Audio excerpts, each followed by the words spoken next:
Thank you for pressing play. The content you're about to hear is all produced by The Coffee Show, a weekly radio program. Welcome to The Coffee Show world of content. That guy over there is Randy. Hi, and he's Keith. Hi. The Coffee Show is a weekly radio program of extemporaneous comedy and great music that we have been doing for a very long time. Since 1992, even. Before our voices changed, all the rest of our worlds changed. Keith, I'll tell you what hasn't changed, and that's that the whole time we've been on KGLT, which, if you're not familiar with it, is a non-commercial radio station. So as part of it, you won't hear advertisements, but you may hear us reference specific underwriters on the show. That's right. They do the good work supporting that great nonprofit venture. You will hear us also reference the songs that were played on this week's show, but because of copyright issues, we will not be able to play those songs for you. Yeah, we cut out all that content so you can focus on what's important, and that's, of course, our inane chatter. Without further ado, please enjoy this week's content, this week's issuance, this week's utterances. Enjoy this week's extemporaneous offering. Please don't listen at 1.5. Not for the weak, not for the meek, for the men in fedora hats. Randy and Keith, Wednesdays at 3, tune it in KGLT. Coffee show fans apply. Coffee show fans inside.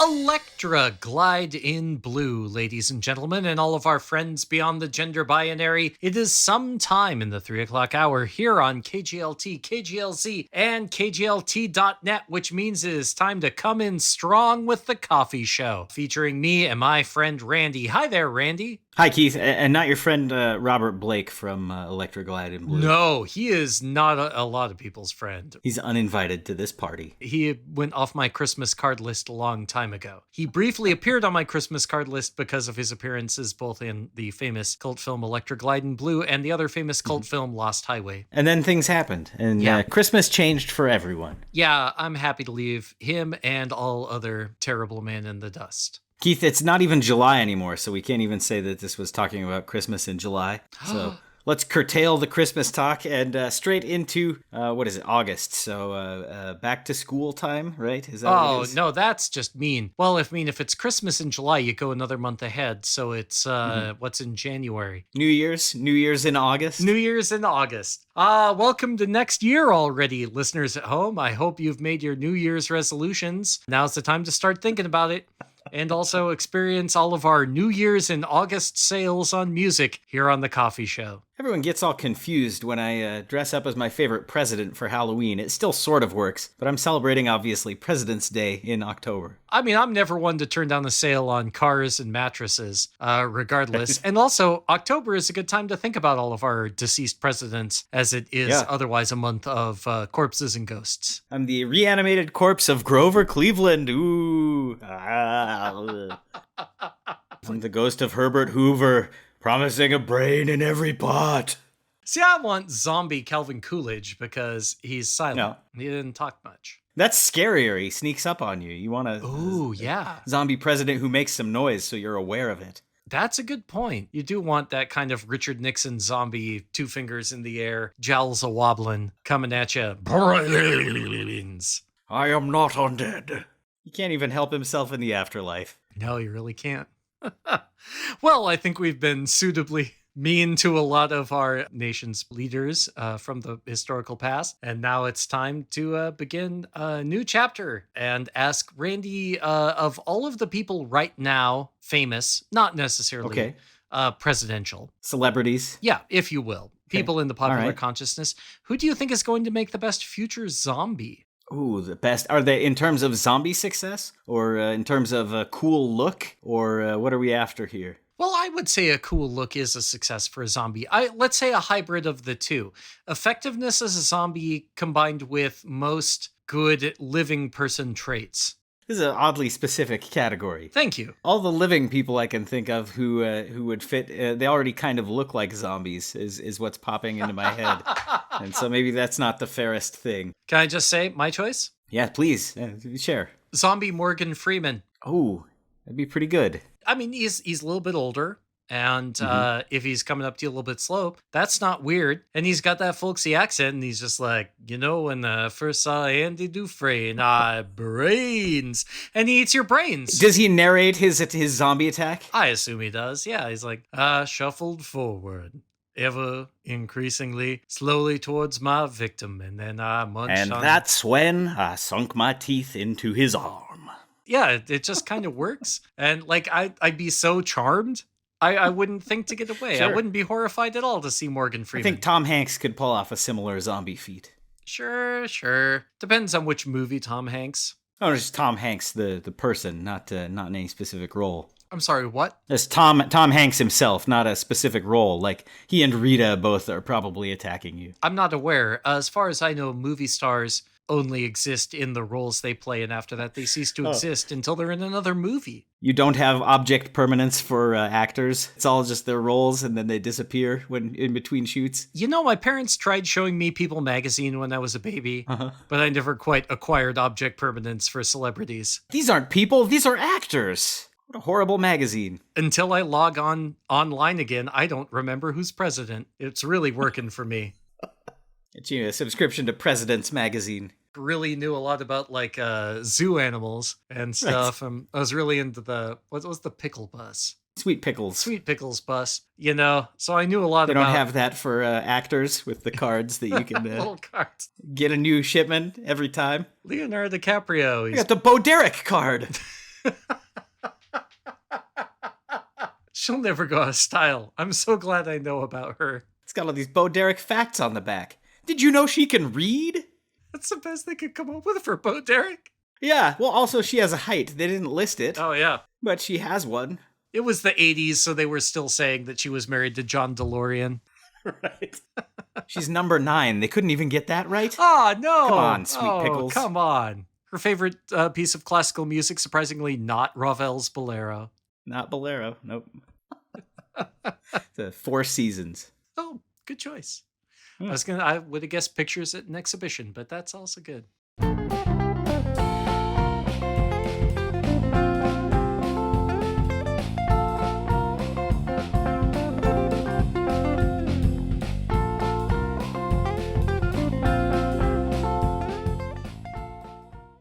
100 Gex with a song I can completely relate to. I got my tooth removed. We started this batch of ska songs off with We Are the Union and their brilliant song Morbid Obsessions. After that, you heard Real Big Fish with their cover of the Wonder Stuff's song Don't Let Me Down Gently. And you also heard Fashion Zombies by the Aquabats. More zombies? I mean, I felt that way when my tooth was giving me trouble that I eventually had to get removed in 2020, the worst possible time to have to schedule a series of dental surgeries. I feel like the year 600 is a worse time to schedule a dental surgery. Yeah, they're like, we can fit you in another 1,200 years. That's true. And even then, like, what, you're going to get ether? No, they just they put you into like some other implement of torture, and that makes you scream, and then while you're screaming, they tear out your tooth. Yeah, Cardinal Richeleau DDS puts me in the Iron Maiden, and then while I'm getting poked with spikes in my torso, he also pulls out my molar, which is kind of nice of him. I still also relent and join the Catholic Church. Yeah, and nobody expects getting a toy after that, so go pick a toy from the basket because you were good. I also didn't expect this sugar-free lollipop with a safety handle. Hooray! You did so good, Keith. They were so proud of you. Oh, thank you. Can I get some Band-Aids for these spots where the Iron Maiden poked me? No, but we have some more questions about your heathen ways, if you'd care to hang around for a little while. Oh, I've talked so much about my heathen ways. I'd much rather talk about this hour's fantastic program, Underwriter, Neptune's Brewery. When you're building a neighborhood, you get to choose the names for the roadways that are nearby. Anything that you're the first kind of to set up shop there. Yeah, I played SimCity. If you ever have the opportunity, Heathen Way is a great name for a short road. A dead end? Yeah, it could be a dead end. You know, the ways of a heathen lead to a cul-de-sac, as I famously remember being preached. If you get down there and you can't get out, if it's like a little cul-de-sac, you can always sneak out using other program underwriter Bozeman's Tattoo Alley. Apropos of not our fantastic program underwriter, but you and I grew up on a cul-de-sac. We did. In Bozeman, and I remember vividly trying to set up a lemonade stand, fruitlessly, no pun intended, at the end of a cul-de-sac where there is no through traffic, no foot traffic, no one cares. Would we have been better off starting our own neighborhood tattoo stand? We might have done better. It's the same problem with foot traffic, though. Yeah. We did that, and you would sell it to some of the other neighborhood kids who were already in on the venture with you. Mm-hmm. Like, they're the ones that brought the sugar. Your mom had sugar, but not enough for a lemonade stand. Not for much, not for a child's setting on the how much sugar should we add selection. Yep. Hey, Nathan, your mom has a Hewlett-Packard printer she doesn't use. But steal the ink cartridge out so I can do a stick and poke on Randy of,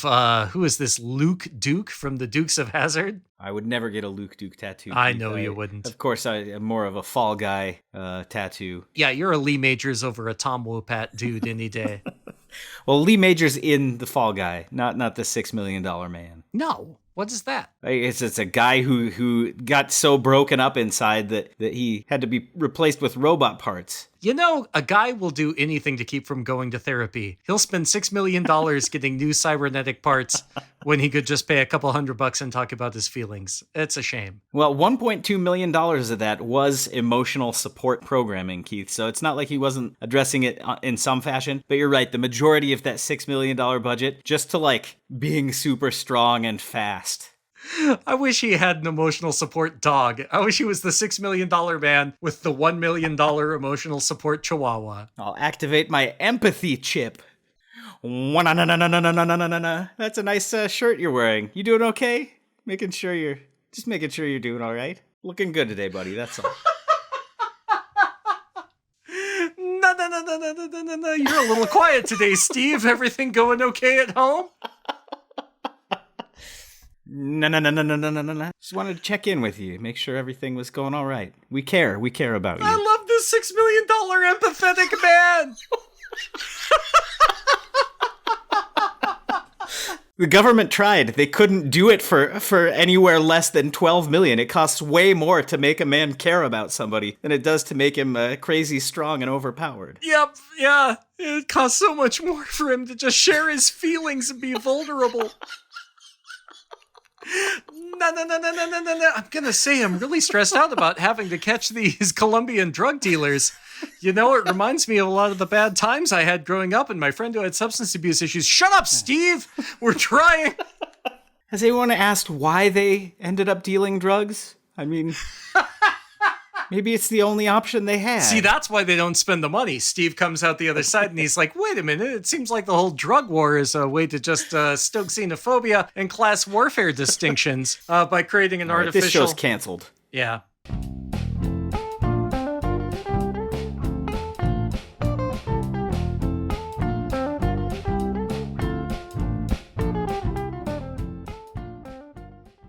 One of the most beautiful songs we could think to play for you. That is the Beths with their song River Run Level 1. Before that, you heard Colleen Green with her song I Wanna Be a Dog. And we started that set of songs off with Illuminati Hotties and her song Pool Hopping from her most recent album. I wish I had a swimming pool, Randy. It's hot here where I am on the planet Earth in the Northern Hemisphere. But it's kind of stupid to have one in Montana for the most part, unless it's indoors, in which case it's a stupid amount of expense in addition to the other stupid amount of expense. So, hey, we back in the day had gym class with each other, and most of the time you got excused from swimming, correct? Because you have a sensitivity to the chlorine? I had a sensitivity to the amount of chlorine they put in the pool at unnamed place we had swimming lessons during gym. And if that kid could hear you say now that you wish you had your own swimming pool, that kid would be so confused. You'd be so confused. I'd also have to explain to him that restaurants have changed and we don't any longer have like Little Big Man Pizza in Bozeman.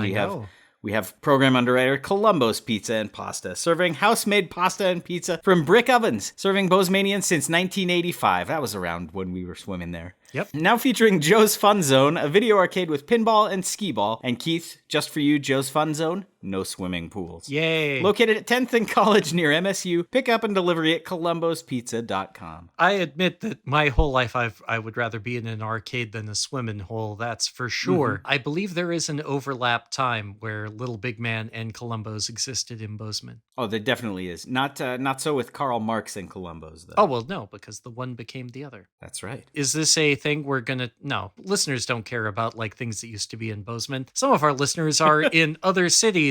And, true. you know, like, what are we gonna be all like, oh, Helena, remember when Bert and Ernie's used to be really good? You know, like, we're not gonna do that. We're not gonna, like, run this No. for the whole state. You could talk about how Bozeman used to have a Hardee's. I'm sure everyone is reminding themselves of what a Hardee's is just fine. We no longer have a Hardee's. No one's gonna miss a Hardee's. This is like telling everyone that we used to have a tire fire. I miss the old tire fire. What happened to that? Just burned all the way down and smoldered out? Yeah, people didn't like their... Leaving a burned up pool of molten rubber at the... It's probably still there. They tried to diversify into fried chicken. No one wanted it. Gross. Tire fried chicken, it just didn't play. Got a secret ingredient of one herb, spice, or acrid smoke. One of those three. This chicken tastes vulcanized. No, ours is finger sticking good. It's just like Colonel Sanders, but he's wearing all black.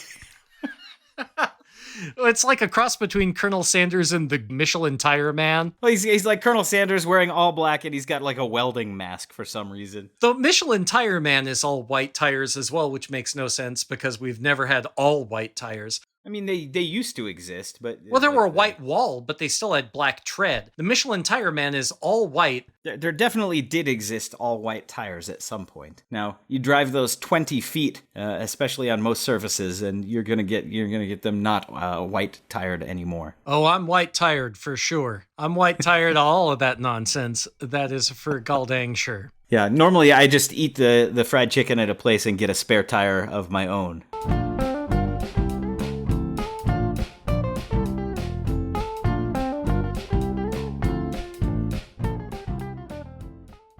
One of our favorite songs, Camel Walk by Southern Culture on the Skids. Before that, you heard Elvis Costello with the song Farewell OK. And we started that batch of tunes with They Might Be Giants and their song Take Out the Trash, a thing I have to be reminded of every Thursday. Speaking of little Debbie snack cakes, like in Southern Culture on the Skids, Camel Walk there. Keith, you can't have your Little Debbie snack cakes until you've had your program underwriter Whistle Pig Korean. Throw them all out. Till they get a kimchi oatmeal pie, I don't care. For Little Debbie. Even if they get that, I'm not sure if I care. I would try a bite, I guess. I am down every day. I don't care about Little Debbie. I don't care about Little Debbie snacks either. I'm a big Hostess guy. Oh, I know you are. I like the Hostess hand pies, the Twinkies, all of it.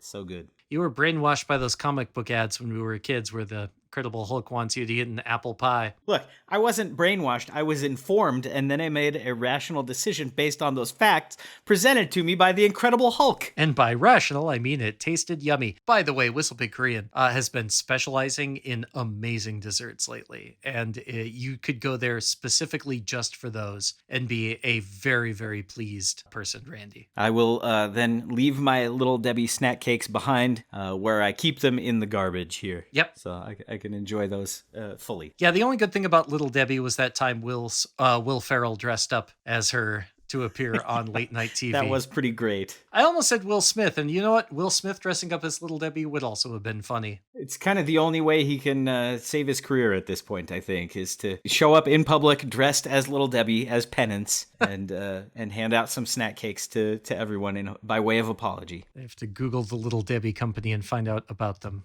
So I think it's changed hands a couple of times over the years. No, they started McKee Foods sold to Hostess. McKee Foods started Little Debbie. So in West Collegedale, born and raised in Tennessee is where I spent most of my days. Chilling out, maxing, eating cosmic brownies, ring dings, yodels, and devil dogs too. Then one guy who is up to no good ate a Swiss cake roll in my neighborhood. He ate one little cake and his mom got scared. Said we're selling to the Hostess brand next year. Keith, it truly is Lillennium. Lillennium. I think everyone at home should just be glad that I tried to do that to the tune of the Fresh Prince of Bel-Air theme song as opposed to the Wild Wild West song. Or the Nightmare on Elm Street, Nightmare on My Street. Nightmare on My Street's great. Or I Want to Fight Mike Tyson. Sure. Yeah. I could fight Mike Tyson. Yeah, I mean, you could. You'd lose. Yeah, it's the code to get to Mike Tyson is 007-373-5963, just so you know. Was that off the dome? You have that memorized? Yeah, of course. You don't know the code to get to Iron Mike Tyson? No. Did you even subscribe to Nintendo Power, son? No, I didn't. I read yours on the school bus home from Irving. Howard and Ness would both be so disappointed in you. I never owned a Max controller. I was not cool. I did not know what was hip. You know, you were more of a Konami code guy. I get it. It's fine. Up, down, left, right, BA, start. That's me, man. All day long. Speaking in codes, sorry everybody at home. I cannot believe off your dome you still know the password to get to Mike Tyson and Mike Tyson's Punch-Out. Of course I do. That's my test to see if I have Alzheimer's, Keith. If I can't come up with the code to get to Mike Tyson, come on. I'm so glad you mentioned this. Yesterday, Sarah said, if you get a concussion, I'm going to test your memory by going, "It's Ben," and see how you respond. Yeah. It's pretty good. If you don't say 1 week. Yeah. It's been. Yeah, she'll know. It's like, hold it. I don't want you to hoodwink because I'll make you stop think. You'll think you're looking at Aquaman. Someone fish to the dish, although I like the shelly Swiss, I like the sushi because it's never touched a frying pan. She's like, and then I'll know you don't have brain damage. And I'm like, are you sure? Are you sure I don't already have brain damage? It's a different kind of brain damage that you've been suffering lately. That's all.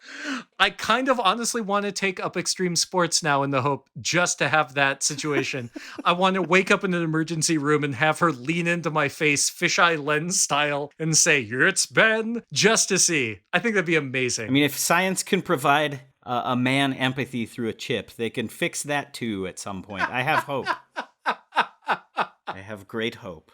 See, the problem is there's this whole thing, there's this like huge amount of men that won't get it. They're like, no, you get the chip. No, it gives you empathy. They want to make us feel our feelings and see other people as people. No, just sell it to them like another kind of chip. Just be like, it's a chip. It's like the chip that you put all that dip on and then you put it in your mouth and crunch in a satisfied manner. It's like one of them. Remember how mad you were that they took Olestra away? It's like that, only for feelings. I was so disappointed. I was hoping that they would increase the amount of Olestra in those chips. I just liked it for the flavor. I wanted it to be the Olestra flavored chip, not whatever else it had going on and it just also has this Olestra stuff so that it's not as bad for you. No, I like it for its tangy zip. You're waiting for that day they bring back Olestra flavored chips. They don't contain Olestra, they just have the artificial flavoring of Olestra. So you feel like you're losing weight, but you're not. Until then, I'm going to just have to continue spooning it into my drink that I get at Program Underwriter Ghost Town Coffee Roasters. It's my drink. It's my drink. I think they're trained to wrestle you to the ground to stop you from doing that, in fact. They should. It's for my own protection. Online ordering at orderspoon.com or phone 577-2662. Located at 104 Bridger Center Drive across from the Story Mill Park and at retailers throughout Montana. Is that a Olestrate? Olatestra? Do you think that baristas have some sort of Hippocratic oath like a doctor does? Oh. Like they have, first when you're making a coffee, do no harm. Mm-hmm. Prevent the consumer of the cup of coffee from harming themselves through, like it's your responsibility as the barista to do your part to help. That they have a certain amount of ethical guidelines? Yeah. Yeah. First of all, do some caffeine. And then second of all, don't let people put too many raspberry syrups in the coffee. I speak from experience.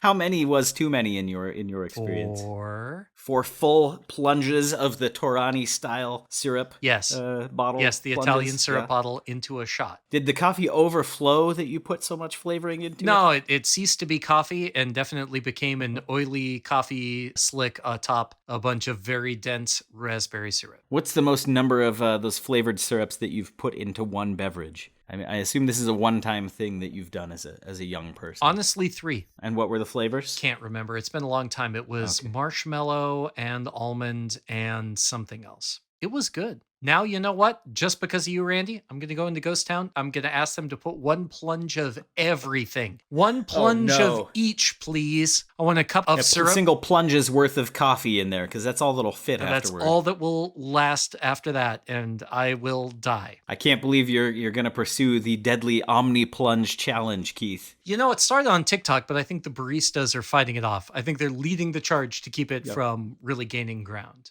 They're the only thing between us and society's complete collapse. That's absolutely right. That's why I always tip 20% minimum. Wow, that sounds low for saving the universe kind of behavior. Well, you know, several dollars if it's just a cup of coffee, but 20% if you're ordering with food. Minimum. Yeah, that makes sense. And again, if you tip below 20%, I will shout at you in the coffee shop. I'm just saying. You're the guy looking out for the cheapskates. Also, next week on Randy the Fibsmith, cheapskates. Yes, have we ever done that? No, we have not. We will. Okay.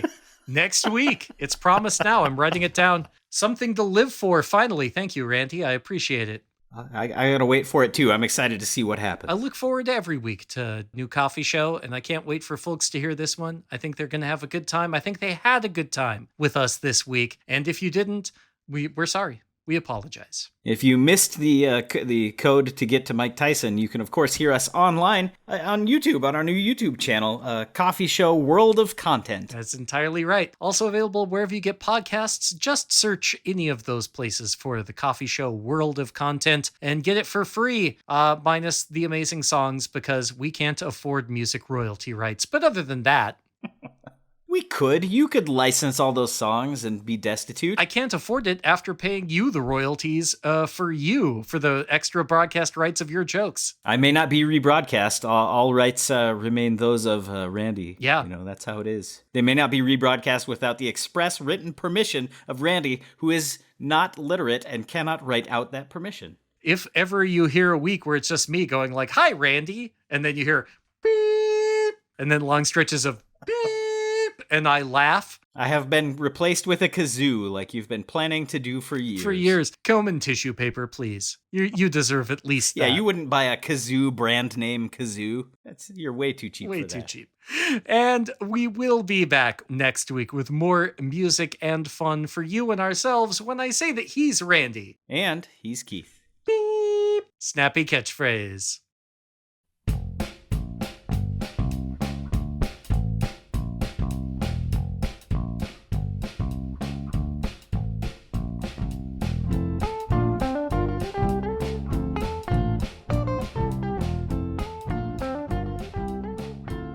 Thank you so much for listening to this week's episode of the Coffee Show World of Content. We want to say a very quick thanks to our good friend Jake Monin for our theme song, and let you know that all the incidental music in between is from our friends in the band The Ornery Jacks. Thank you so much to them for writing such great music. You can find all of their tunes and more on the internet. You know how to do that, but we've provided some links in the text description as well for you. Yes, and I like subscribe notification. I rang bell and left review and comment. You sound like the Hunchback. Well, this is my sanctuary, and also I have a constant ringing in my ears, so fair enough.